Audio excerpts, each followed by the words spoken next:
#ouch, one of 2 expert maps to be in BTD6 when it first launched. It was considered one of, if not the hardest map for quite some time, so for many players, including myself, this was the map that the CHIMPS medal means the most on. And on March 26th, 2024, I attempted to finally get the beautiful black border for this map. We started off with 3 dart monkeys. Their placements are pretty precise, but not pixel perfect, so it wasn't the hardest to get. One in the top left, right next to the track, one in the top right, pretty close to the corner, and one in the bottom middle, right next to the water. This led to 2 snipes in the first wave of greens and 1 snipe on the bottom blues in just round 6. Then we bought long range darts on the first dart monkey and switched them back and forth between first and strong throughout the round. This let us squeak through round 7 with a snipe and be able to buy a 4th dart monkey for round 8. After a few attacks, we knew he was in the right spot, meaning the next few rounds were pretty free. And before we go any farther, I should mention that this run was all thanks to Dorio. If you don't know, he makes guides for maps like this, and I watched one before the stream and tried to do it all off memory.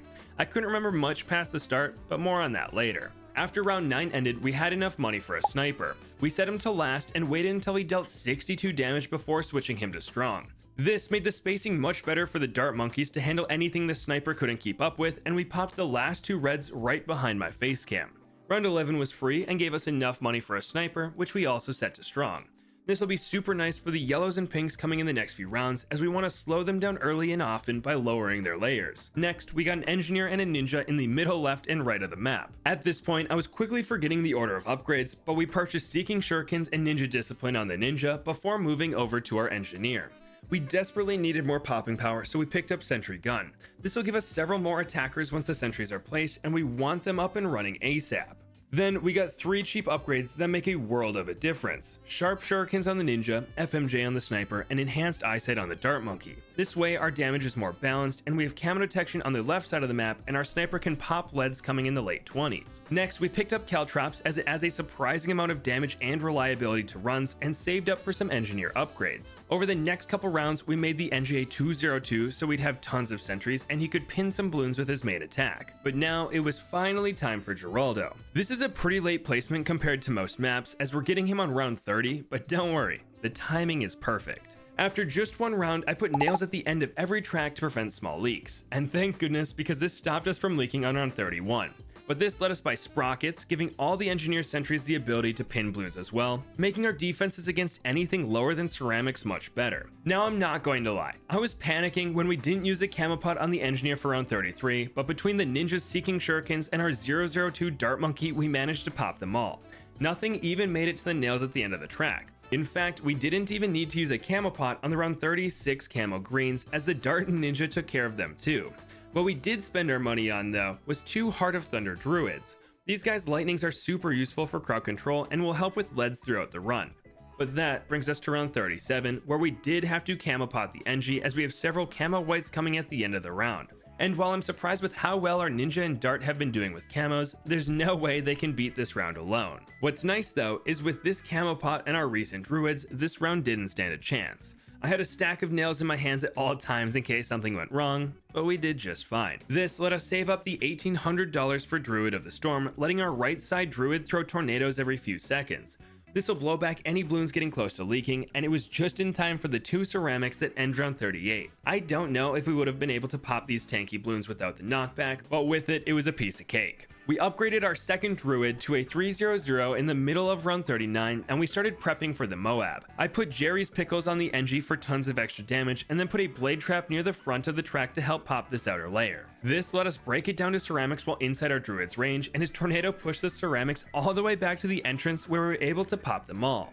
This setup let us beat round 41 as well, but 42 is kind of a doozy. So we placed another pile of spikes on the bottom right exit, a bottle of glue in the top right, and upgraded one of our dart monkeys to a super monkey using a Worn Hero's cape. All this turned out to be well worth it, because several spikes were used to clean up the camos at the end of the round. For 43, we glued the top left entrance and watched carefully for leakers. The closest anything got was the bottom left, but the druid clutched up, not even letting them hit the spikes at the end. Round 44 took another glue in the top right entrance, but for whatever reason it wasn't showing a visual, so it looked like there just wasn't any glue there. Luckily, it still slowed down the balloons that passed over it, but this brings us to round 45 and the 10 camo purples. This would likely be too much for us, so we put a spicy potion on the ninja and hit play. Between the camo potted NG and the spicy ninja, we were not only able to pop the camos, but the rainbows and fortified leads as well. But this is where I realized I was off the beaten path, and I didn't know the glue was invisible, so I was low-key panicking. Unsure where I messed up, I started doing my own thing, trying to get back on track to what I remembered. So we drained the water and placed 2 discount villages in the middle of the map. The placements are pretty tight here, so I made sure to be super careful.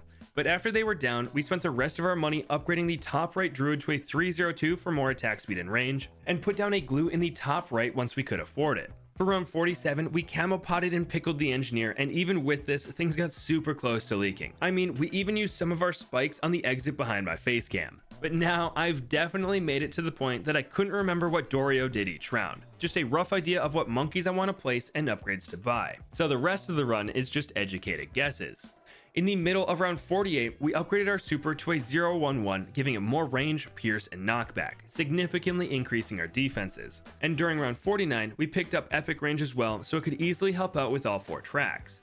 But this round makes so much money that we actually bought radar scanner on the left village and bigger radius on the right one, giving us camo detection on all our middle towers, and allowed us to upgrade the left druid to a 302 with both discounts affecting it. I felt like we were in a pretty decent spot, but then it was round 50 and moabs started coming again.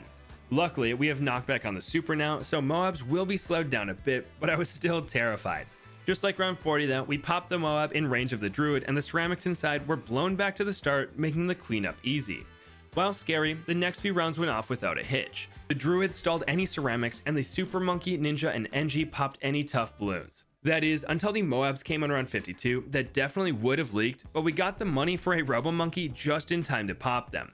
We put him on close first, and the rest of the round was history. Over the next several rounds, the Robo Monkey took care of the Moabs, and we started working on our late game defenses. We picked up jungle drums on round 53 and started placing druids in the center, slowly upgrading them to 014 popless. This not only added some damage to our middle, but also made our tornado druids much better as they were getting the attack speed and pierce buffs too. Going into round 60, we had 3 popless by our super and another one on the way above the villages, and this crushed the BFB. Similar to the Moabs, the second we broke it down to ceramics, our Druid of the Storm blew back the ceramics and gave us plenty of time to pop them. From here, we made our newest Druid a Pop West and took on round 63. Before it started, we pickled the Robo Monkey as this almost doubles his DPS, and we glued the top left track to make those ceramics slower. Then we hit play and the round actually wasn't too bad, to the point where we just went back to making Pop West. Surprisingly, round 64 wasn't too difficult either, but 65 was pretty scary. 2 BFBs come at the end of the round and their insides overlapped in the bottom left. I was worried we wouldn't have the pierce to handle the balloons heading straight down, but somehow we popped them all. It felt very close, but I couldn't tell how close we were to being pierce capped. But then we went back to placing 014 druids in the middle.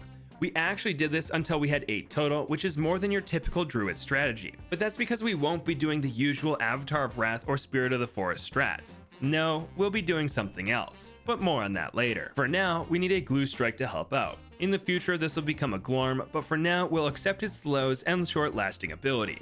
We could afford this in the middle of round 76, where I was a little afraid of making a Regrow Farm with our 2 tornado druids, but we had just enough damage to prevent that from happening. And at this time, Dorio himself stopped by and said hello. The guy that made the guide was in chat, and you know I'm going to use his help to make sure we don't leak. Wait, Dorio's in? Oh, that is Dorio. Hey, I'm the guy who made the guide you seem to be using. If you have any questions, I'll be right here waiting. Heck yeah, baby. Round 77 was a bit scary, but we didn't have to do anything to beat the round. And for 78, we just used glue strike for both ceramic rushes and we popped them no problem.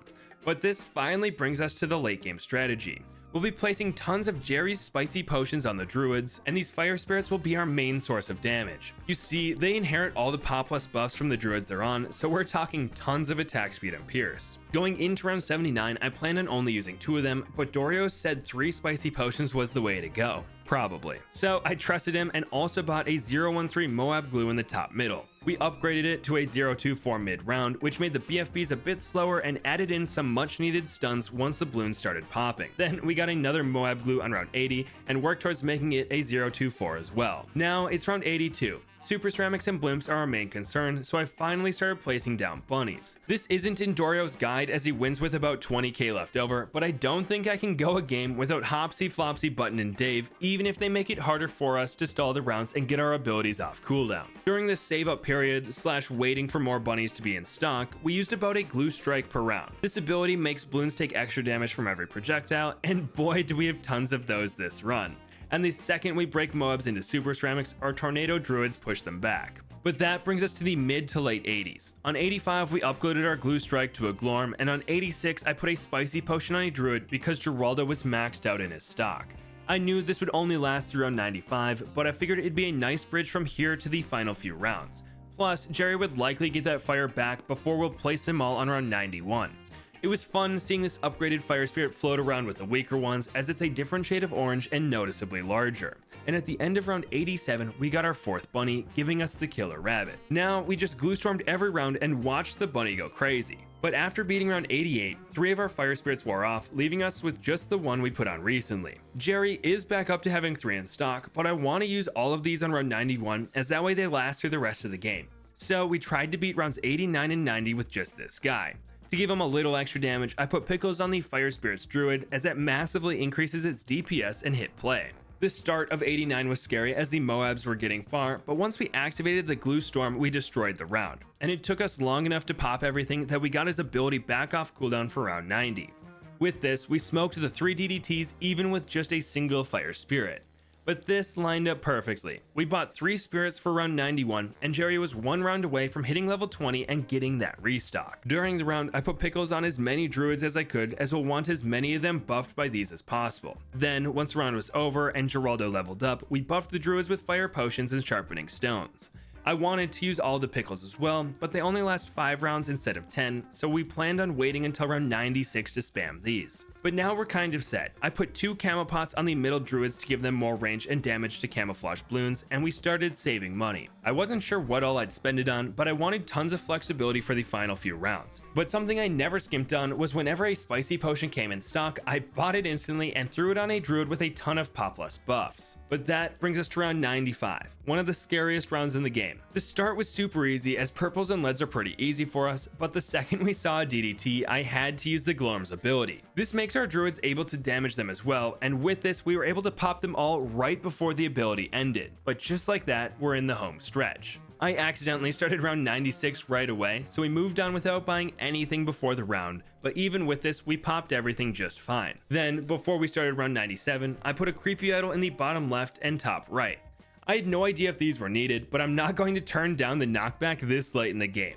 I was debating buying some other monkeys as we're sitting on over $30,000, but I wasn't sure what we'd need. This was enough for the fortified ZOMGs, but I made sure to pick up 2 genies for round 98 and 2 spike storms, both with bigger stacks. This way we can buff them with Geraldo's items if needed, and I knew they'd be helpful for round 100 if we make it that far. Now, this is an insane amount of defense to have for round 98, but because the map is so difficult and we only get 1 try due to it being a black border attempt, I was still terrified. I made sure to glue storm at the start of the round and my hands were hovered over those spike storm abilities, but we managed to pop everything without leaking. Then round 99 came with its fortified DDTs, but those were easily solved with another glue storm ability. And all that's left is round 100.